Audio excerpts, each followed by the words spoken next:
കാസർഗോഡ് ജില്ലയിൽ എയിംസ് കൊണ്ടുവരണമെന്ന ആവശ്യവുമായി കാസർകോട്ടെ എയിംസ് ജനകീയ കൂട്ടായ്മ നടത്തുന്ന സമരത്തിന്റെ ഒന്നാം ഘട്ടം വിജയത്തിലേക്കെന്ന് കൂട്ടായ്മ ഭാരവാഹികൾ.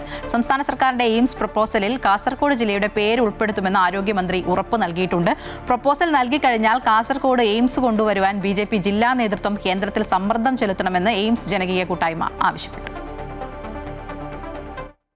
കാസർകോട്ടെ എൻഡോസൾഫാൻ ദുരിതബാധിതർ അനുഭവിക്കുന്ന പ്രശ്നങ്ങളും ആരോഗ്യമേഖലയിൽ കാസർഗോഡ് ഏറെ പിന്നോക്കം നിൽക്കുന്ന സാഹചര്യങ്ങളും സ്പെഷ്യാലിറ്റി ഹോസ്പിറ്റലുകളും മെഡിക്കൽ കോളേജും ഇല്ലാതെ ആയിരങ്ങളായ രോഗികൾ ചികിത്സയ്ക്കായി കർണാടകയെ ആശ്രയിക്കുന്ന കാര്യങ്ങളും ചൂണ്ടിക്കാട്ടി എയിംസ് കാസർഗോഡ് അനുവദിക്കണമെന്ന് ആവശ്യപ്പെട്ട് എയിംസ് ജനകീയ കൂട്ടായ്മ നടത്തിവരുന്ന സമര പോരാട്ടങ്ങളും നിയമപരമായ നീക്കങ്ങളും ആദ്യഘട്ടം വിജയം കണ്ടതായി എയിംസ് കൂട്ടായ്മ വിലയിരുത്തുന്നു. സർക്കാർ നൽകുന്ന പ്രപ്പോസലിൽ കാസർഗോഡ് പെരിയ യുടെ പേരുൾപ്പെടുത്താൻ തീരുമാനിച്ചതിൽ സന്തോഷമെന്ന് കൂട്ടായ്മ ഭാരവാഹികൾ പറഞ്ഞു.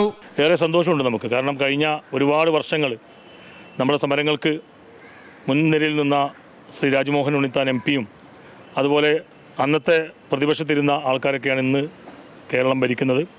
തീർച്ചയായിട്ടും ഈ പുതിയ ഗവൺമെൻറ് കാസർഗോഡിൻ്റെ രോദനം കേൾക്കുകയും പ്രപ്പോസലിൽ കാസർഗോഡിൻ്റെ പേര് ഉൾപ്പെടുത്താൻ തീരുമാനിച്ചു എന്ന് അറിയിച്ചതിൽ ഞങ്ങൾക്കേറെ സന്തോഷമുണ്ട്. സംസ്ഥാന സർക്കാർ കേന്ദ്രത്തിന് നൽകുന്ന പ്രപ്പോസലിൽ കാസർഗോഡ് ജില്ലയുടെ പേര് ഉൾക്കൊള്ളിച്ചാൽ അതിനായി കേന്ദ്രത്തിൽ സമ്മർദ്ദം ചെലുത്തുമെന്ന് BJP ജില്ലാ നേതൃത്വം മുൻപ് വ്യക്തമാക്കിയിരുന്നു. പ്രപ്പോസൽ നൽകിക്കഴിഞ്ഞാൽ ജനങ്ങൾക്ക് നൽകിയ വാക്കു പാലിക്കുവാൻ BJP ജില്ലാ നേതൃത്വം തയ്യാറാകുമെന്ന പ്രതീക്ഷയിലാണ് കൂട്ടായ്മ.